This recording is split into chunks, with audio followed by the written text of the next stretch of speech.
À la 5e position, Moutier-Haute-Pierre en Bourgogne-Franche-Comté, une cité de caractère dont les origines remontent au XIe siècle. Dernier village de la vallée de la Loue, Moutier-Haute-Pierre compte aujourd'hui 330 habitants, une épicerie et des villageois amoureux fous de leur patrimoine.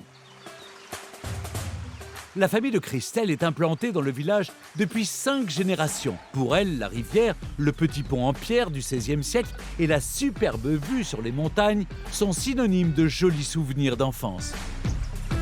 Ici, c'est un des endroits préférés dans le village où j'aime m'arrêter. On y voit la Loue, la Baume.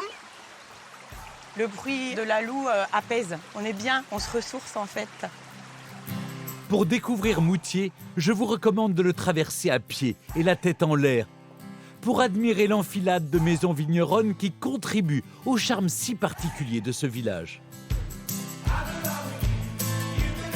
Comment vas-tu? Ouais, et toi? Christelle rejoint Ronan dans l'une d'elles. Bienvenue dans le Chari. Eh bien oui, je découvre ta maison en fait. C'est une des plus anciennes maisons de Moutier. Et puis une vraie maison de vigneron. Pourquoi le petit Chari? Ah, alors à ton avis? Eh ben j'en sais rien. Ici, tu es dans un Chari. On avait 7 cours qui étaient couvertes et qui permettaient d'abriter un chariot. Chariot, Chari, tout simplement. Ok. Passionné par l'histoire de son village, Ronan invite Christelle à longer la rue Robert-Dame pour en dévoiler ses mystères. Alors, voilà le Saint-Antoine. Il a une clochette pour chasser le mauvais esprit. Il a un livre parce que c'était un docteur de l'Église. À ses pieds, tu vois les flammes de l'enfer parce qu'il a été soumis à la tentation. Et puis, un petit cochon. Oui. Est-ce que tu sais pourquoi? Non. C'était le seul animal qui n'était pas taxé. Ah d'accord. Et c'est pour ça qu'il est devenu le saint patron des charcutiers. Ok. Ici, tu vois, il y a un linteau qui est magnifique, très gravé, 1750, et puis avec tout un texte en latin qui présente un petit peu la maison, mais je lis pas le latin. Ouais.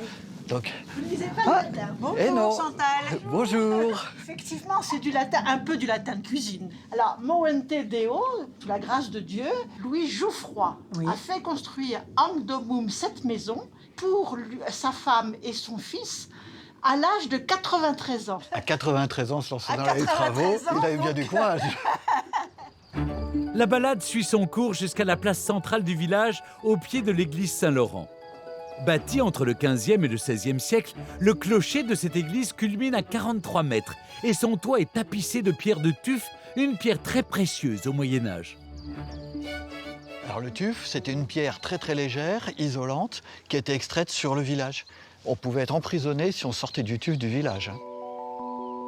À l'intérieur, attardez-vous un moment sur les clés de voûte. Vous remarquerez de petites sculptures, vestiges des 9 chapelles qui entouraient l'église jusqu'au XVIe siècle. Donc on va avoir la chapelle des bienfaiteurs, ici, celle des tanneurs, parce qu'il y avait des tanneries au bord de la Loue, et la chapelle des vignerons, parce que nous sommes dans un village vigneron, bien sûr.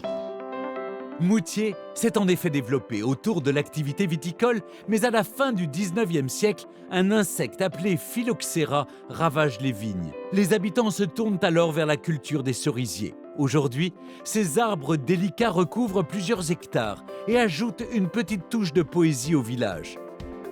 Justement, Marjorie a repris une exploitation agricole dont une parcelle est dédiée aux cerisiers. C'est vrai que c'est un arbre qui est extrêmement fragile, surtout qu'il fleurit pendant la période des dernières gelées de l'année. Du coup, ça en rend sa production d'autant plus intéressante et jolie. On sait si l'arbre va nous donner des fruits ou pas? On sait qu'il va y avoir de la cerise en regardant à l'intérieur des fleurs. Alors, vous prenez une fleur, vous l'ouvrez à sa base.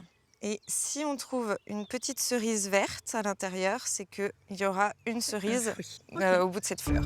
Catel, Fauvache, Marsotte, ces 3 variétés de cerises produites à Moutier servent à la fabrication du célèbre kirsch de la Marsotte, dont la renommée dépasse largement les frontières du village. On produit le kirsch de la Marsotte uniquement à Moutier-Haute-Pierre. Il y a un terroir qui est très propice, qui permet d'avoir un kirsch très goûtu. À Moutier, le kirsch parfume les clafoutis, les moelleux, les crêpes. Mais à la table de Nelly, vous pourrez vous régaler d'un excellent parfait au kirsch. Bonjour Nelly. Des œufs, de la crème, du sirop de sucre, un robuste coup de poignet, Encore un petit effort et ça va presque y être. C'est presque prêt. Poutine pour le... un soupçon de jus de griotine et bien sûr du kirsch local. Et voilà, c'est prêt. Délicieux Nelly. C'est vraiment excellent. Vous l'aurez compris, Moutier-Haute-Pierre est une terre de saveurs, de terroir. Son sol généreux et fertile est irrigué par la Loue. Véritable cordon ombilical, cette rivière traverse le village de part en part et invite à la flânerie au fil de l'eau. À quelques pas du vieux pont, en bord de Loue, Christelle a rendez-vous avec Laurent pour une balade au cœur de la nature. D'où vient le nom Loue? On est sur une rivière qui est sauvage, elle fait plus de 100 km de long. En revanche, elle a quand même un régime d'alimentation comparable à un torrent de montagne. En conséquence, elle peut se mettre très facilement en colère, d'où le lien avec la Leu, la louve en vieux français, qui par transformation peut donner le nom de la Loue. Là, en fait, on se rapproche du ruisseau de Ferratu, c'est ça? Oui, exactement. On voit vraiment que l'eau a créé un monde minéral. L'eau est un peu mystérieuse, l'eau jaillit. Il y a toujours cet apaisement que procure la rivière. On est bien ici. Moutier-Haute-Pierre est donc un village où il fait bon vivre. Chaque année, ses habitants, les Guilloux et les Guillouses, se réunissent au pied de la Vierge de Sainte-Foy, en amont du village, pour célébrer le passage au solstice d'hiver. Le Guillou, il a le cœur chaud. Il aime faire la fête, on aime se retrouver et en fait, c'est l'âme de notre village. Christelle, Ronan, Nelly et tous les autres profitent des dernières lueurs du jour pour admirer encore ce village qu'ils aiment tant. Si vous passez par Moutier-Haute-Pierre, prenez le temps d'admirer l'église Saint-Laurent, de partir en randonnée à la découverte de la vallée de la Loue et de déguster les parfaits au kirsch de Nelly.